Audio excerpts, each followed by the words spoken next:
Hello everyone. What are you doing? Worrying about your child's future? तर काळजी नका करू. फक्त मुक्ताई कॉन्व्हेंटला संपर्क साधा. Because here you get learning with the excellence, quality education, science-based activities, play-based games and interactive learning.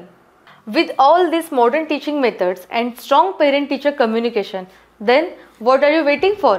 लवकरात लवकर आपल्या पाल्याचे ॲडमिशन मुक्ताई कॉन्व्हेंटला करा. लोकेशन आहे मुक्ताई कॉन्व्हेंट, चेतनानगर, सुंदरखेड, बुलढाणा.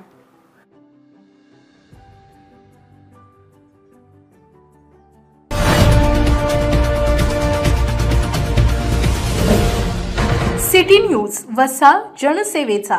बुलढाणा जिल्ह्यात झालेल्या अवकाळी पावसाने मोठ्या प्रमाणात शेतीचे आणि घरांचे नुकसान झाले आहे. झालेल्या नुकसानीचे पंचनामे करून संवेदनशील असल्याचा ढोल पिटाळणाऱ्या सरकारने शेतकऱ्यांना तत्काळ आर्थिक भरपाई देऊन संवेदनशीलता जपावी अशी मागणी शिवसेना ठाकरे गटाच्या नेत्या ॲडव्होकेट जयश्री शेळके यांनी केली. विधानसभा निवडणुकीपूर्वी महायुतीने शेतकऱ्यांना हमीभाव आणि कर्जमाफीची आश्वासन देऊन केवळ शेतकऱ्यांचे बोळवण केले आणि आता आसमानी व सुलतानी संकटात शेतकरी होरपळत आहे.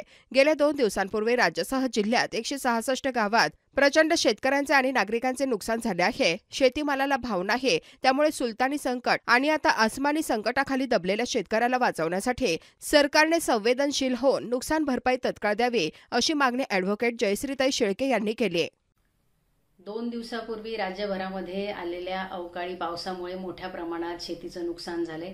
बुलढाणा जिल्ह्यातही 2 दिवसापूर्वी वादळी वाऱ्यासह गारपीटही अनेक ठिकाणी झाली आणि त्यामुळे जवळपास जिल्हाभरातील 166 गावांमध्ये घराचं आणि शेतीचं मोठ्या प्रमाणात नुकसान झालेलं आहे.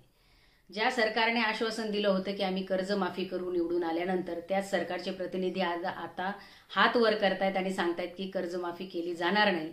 आधीच मोठ्या सुलतानी संकटामध्ये शेतकरी सापडलेला असताना, शेतीमालाला भाव नसताना आता पुन्हा हे एक आसमानी संकटात शेतकरी बांधव सापडलेला आहे. मोठ्या प्रमाणात हाताशी आलेली पिकं ही गमवावी लागली आहेत.